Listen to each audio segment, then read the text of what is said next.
अब दौड़ कर गया और नारायण के चरणों को पकड़कर कहा, नाथ आप क्यों आए हो ये तो बताओ। भगवान ने कहा, आपको मालूम नहीं, मैं लक्ष्मी को लेने आया हूं, पर लक्ष्मी को तो मैं अपने यहां रखना चाहता हूं नाथ, मैं इसको छोड़ नहीं सकता।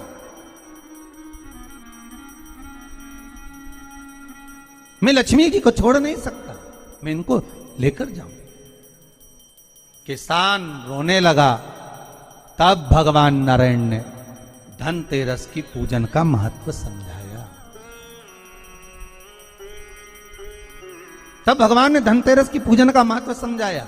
सुनो किसान, मृत्यु लोक में रहने वाला मानव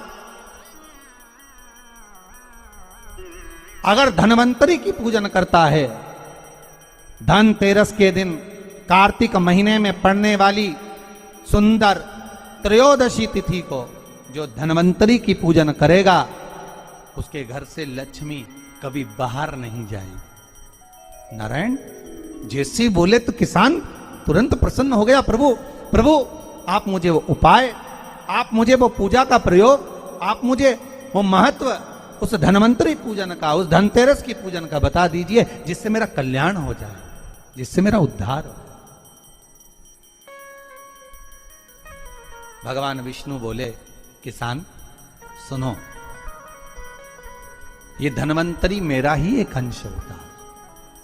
जैसे मेरे हाथ में शंख चक्र गदा पद्म सब धारण करा हुआ हूं, उसी तरह धनवंतरी का स्वरूप का यदि आप दर्शन करेंगे, आप धनवंतरी के चित्र का अगर दर्शन करेंगे, तो एक हाथ में उनके भी चक्र है, एक हाथ में उनके शंख है, एक हाथ में उनके औषधि है, एक हाथ में उन्हें अमृत का कलश है, और भगवान स्वयं नारायण का अंश प्रकट हो रहा है।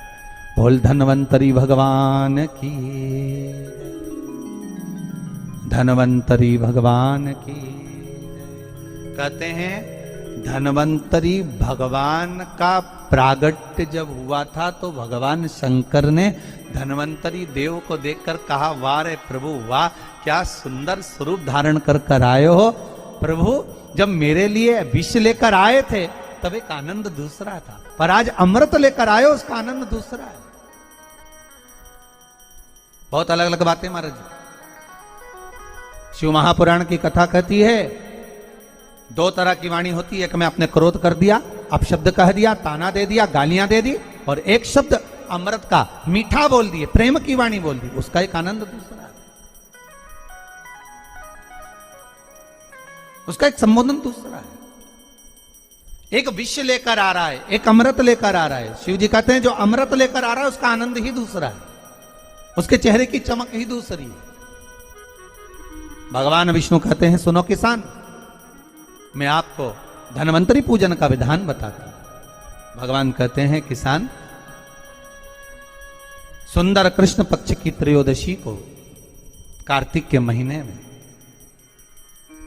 धनवंतरी देव का पूजन, धनतेरस का पूजन माना जाता है। सुनो किसान, एक सुंदर भूमि पर देसी गाय का गोबर से लीपन कर कर, अगर गाय का गोबर ना मिले, सुंदर जल से लीपन कर कर, वहां एक सुंदर चौक को पूर कर, आप सभी को ज्ञात होगा कि चौक पूरने में रंगोली का प्रयोग नहीं होता। आप लोगों को मालूम होगा चौक पूरने में आटा और हल्दी का प्रयोग होता है। काय का प्रयोग होता है? आटे और हल्दी का प्रयोग। आटे हल्दी का प्रयोग क्यों होता है? क्योंकि आटा समृद्धि को बढ़ाता है, लक्ष्मी वैभव को बढ़ाने वाली हल्दी होती है। इसलिए जब चौक पूरा जाता है भूमि पर, तो चौक पूरते समय आटा हल्दी का प्रयोग करते हैं। थोड़ा सा चावल का दाना या गेहूं का दाना रख दिया जाता है, उसके ऊपर एक सुंदर चौकी, एक चौरंग, एक पाटा रख दिया जाता है। भगवान विष्णु बता रहे हैं किसान को धनतेरस के पूजन का वर्णन, और जो भगवान विष्णु ने बताया है वही पूजन का वर्णन आप लोग श्रवण कर रहे हैं।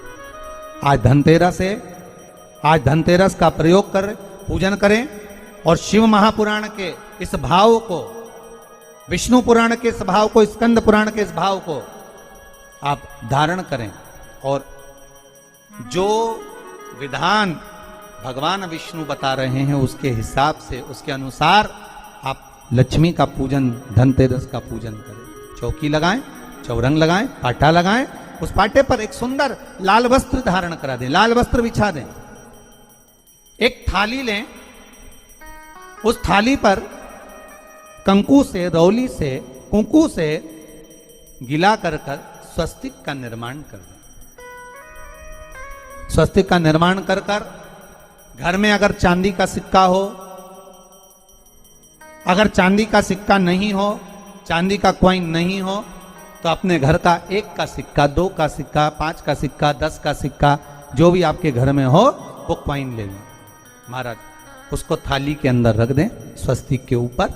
फिर उसका स्मरण करें, आटे के 7 दिए बनाएं, एक थाली में, एक प्लेट में रख लें, घी के दिए बनाएं और उसमें सुंदर बाती को लगा दें। ध्यान दीजिएगा, इसमें जो बाती लगेगी वो लंबी बाती लगेगी। लक्ष्मी जी की पूजन में जितनी भी बाती लगे वो लंबी लगे। महाराज घी के दिए लगा दें 7, सातों दियों को प्रज्वलित कर लें, प्रकट कर लें। एक दिया तेल का लगा लें। तेल का जो दिया लगाया है, जहां पर आपने सिक्का रखा है, कॉइन रखा है, उसका लेफ्ट हैंड, मतलब आप ऐसे बैठे हो तो आपका सीधा हाथ की ओर आप तेल का दिया लग दें। और जो 7 दिए आपने लगाए हैं वो लक्ष्मी जी के राइट हैंड, मतलब आपका लेफ्ट हैंड हो गया, लक्ष्मी जी का राइट हैंड, आपका लेफ्ट हैंड हो गया, आपका उल्टा। वहां पर 7 दिए जो आपने प्रज्वलित करे हैं वो प्लेट में रख दें। सुंदर थाली जो आपने पूजन के तैयार करी है, उसमें कुंकू, रोली, हल्दी, अबीर, गुलाल, चंदन, मौली, लाल धागा, मौली, अमरबेल के टुकड़े, कमलगट्टे, हल्दी की गांठ, सुंदर भाव में उसको रखें। जल का पात्र सुंदर आनंद से, जो क्वाइन चांदी का और देसी क्वाइन आपने जो रखा है उसका जल से पूजन करें। लक्ष्मी पूजन का समय अलग अलग होता है, पर धनतेरस की पूजन का जो समय है वो प्रदोष काल से प्रारंभ हो जाता है। कब से प्रारंभ हो जाता है? प्रदोष, क्योंकि शिव के द्वारा निर्मित है लक्ष्मी पूजन का भाव। महाराज क्वाइन का पूजन करें, कंकु आदि से पूजन करने के बाद दोनों को उठा लें। दोनों क्वाइन, जो चांदी का सिक्का है और जो देसी क्वाइन है, उसको उठाकर उस पर जो कलेवा है, मौली है, नाड़ा है, लच्छा है, उसको लपेटना प्रारंभ कर दें और उसको लपेटें। पहले चांदी का सिक्का लपेट दे, फिर देसी सिक्का जो आपने रखा है 1, 2, 5, 10 का जो सिक्का रखा है उसको लपेट, थाली में उसको रख लें। फिर वापस उस पर जल का छींटा देकर उसका पूजन करें। महाराज हल्दी, रौली, मौली, चंदन आदि लगाकर सुंदर भाव से चावल को हल्दी में भिगो लें और पीले चावल कर उल्टे हाथ में चावल लेकर माता लक्ष्मी के ऊपर जो 2 सिक्के रखे हैं उनका पूजन करें। साथ में जब चावल छोड़ते जाएं तो गणेश जी का भी स्मरण करते जाएं। हे रिद्धि सिद्धि के दाता श्री गणेश जी महाराज, आप हमारे यहाँ पर सदा माता लक्ष्मी को लेकर, कुबेर भंडारी को लेकर सदा विराजमान रहें, नारायण को लेकर सदा विराजमान रहें। चावल छोड़ते जाएं और बाबा से विनती करते जाएं, माता लक्ष्मी से निवेदन करते जाएं। भगवान शिव का स्मरण करें, भगवान नारायण का स्मरण करें, माता लक्ष्मी का स्मरण करें, रिद्धि सिद्धि के दाता भगवान श्री गणेश जी महाराज का स्मरण करें, छोड़ते जाएं। जब चावल पूर्ण छोड़ दें, पूजन पूरी तरह से हो जाए, तब महाराज 7 सुंदर आनंद से अमरबेल के टुकड़े, अमरबेल वृक्ष पर एक पीले कलर की बेल चलती है, पीली, उसमें पत्ते नहीं होते, वो किसी भी वृक्ष पर डली रहती, वो अमरबेल कहलाती।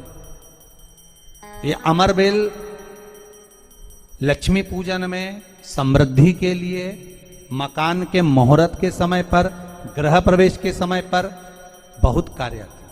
महाराज ये अमरबेल को पानी की जरूरत भी नहीं पड़ती, आप रूप किसी वृक्ष पर डाल दी जाए वो अपने आप फलती चली जाती है। उसी तरह हमारे यहां भी हम भगवान से यही प्रार्थना करते हैं, जैसे अमरबेल बिना पानी पड़े भी किसी भी वृक्ष पर डाल दी जाए पनपती जाती है, बढ़ती चली जाती है, ऐसे हमारे घर में बेभव लक्ष्मी बढ़ती जाए। अमरबेल के 7 टुकड़े कमल गट्टे 7, हल्दी की गठान 7 माता लक्ष्मी को समर्पित कर दें। दोनों हाथों में हल्दी पिसी हुई लीजिए और माता लक्ष्मी के ऊपर उसे चढ़ाना प्रारंभ कर दीजिए। 7 बार पिसी हुई हल्दी वो सिक्कों पर चढ़ा दें, अपनी मनोकामना कर कर अपने घर में माता लक्ष्मी को विराजमान करने के। जब हल्दी पूर्ण चढ़ जाए, हाथ में कुंकू ले लीजिए, रोली ले लीजिए, उस रोली कुंकू को भी माता लक्ष्मी को समर्पित करिए। तब इसके पश्चात सुंदर जो भी घर में मिष्ठान हो, मीठा हो, नहीं हो, शक्कर हो, गुड़ हो, मिश्री हो, जो भी आपके पास में हो, खड़ी शक्कर हो, वो भगवान को माता लक्ष्मी को भोग रख दीजिए। अगर कुछ मीठा बना हो तो मीठा रख दीजिए। महाराज घर में संपूर्ण पूजन कर कर आपके घर में जो देवालय में भगवान बैठे हैं उनका भी पूजन करिए। पूजन करने के पश्चात आप माता लक्ष्मी से निवेदन करिए, हे माँ आप हमारे यहाँ सदा विराजमान हो। महाराज ये जो पूजन है भगवान विष्णु जो बता रहे हैं किसान को, ये 5 दिन की पूजन है पूरी। आज कौन से दिन का पूजन बता रहे हैं? पहले दिन का। आज धनतेरस से रूप चौदस, अमावस्या, एकम और दूज, ये 5 दिन तक दीपावली का पर्व मनाया जाता है, दीप महोत्सव मनाया जाता है। पूजन करने के बाद जो 7 दिए आपने प्लेट में रखे हैं, थाली में रखे हैं पूजन के लिए घी के, उन 7 दियों से माता लक्ष्मी की आरती उतारी।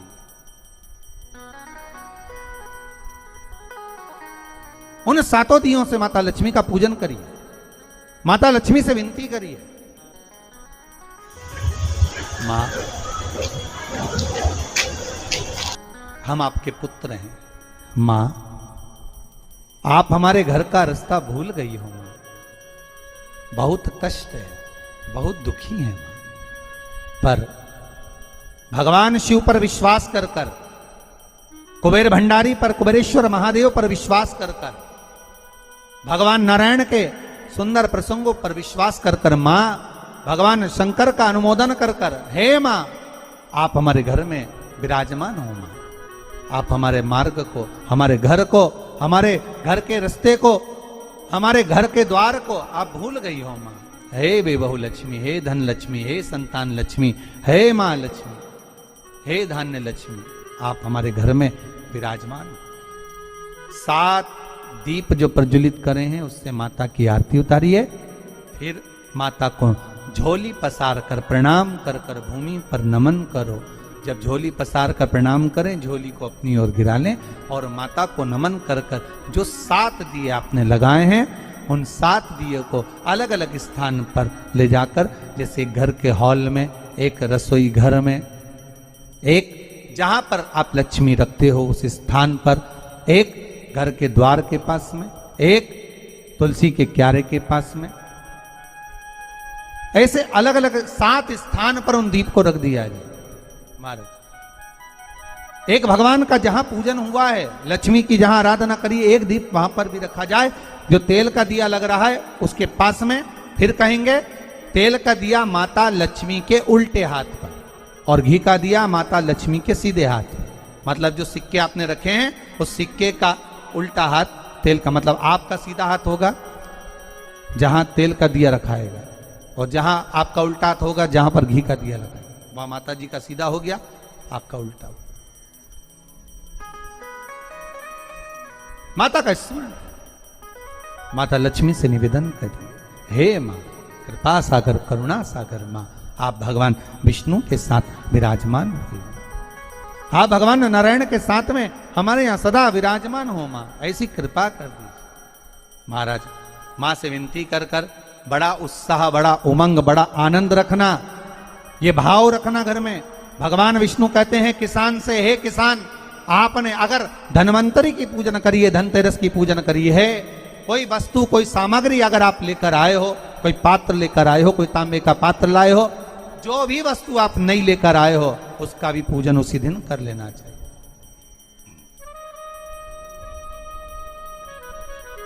उसका भी पूजन करना चाहिए। बड़ा भाव रखकर भगवान विष्णु ने किसान को बताया। बड़ा किसान सुनकर बड़ा प्रसन्न हुआ। नारायण प्रभु, क्या मां फिर मेरे घर में रहेगी? भगवान कहते हैं, सुनो किसान, ये लक्ष्मी, अगर आप धनवंतरी का पूजन करते हो, धनतेरस का पूजन सुंदर कार्तिक के महीने की कृष्ण पक्ष की त्रयोदशी को अगर आप कर रहे हो, तो ये लक्ष्मी भले मेरे साथ बैकुंठ में जाकर रहे, पर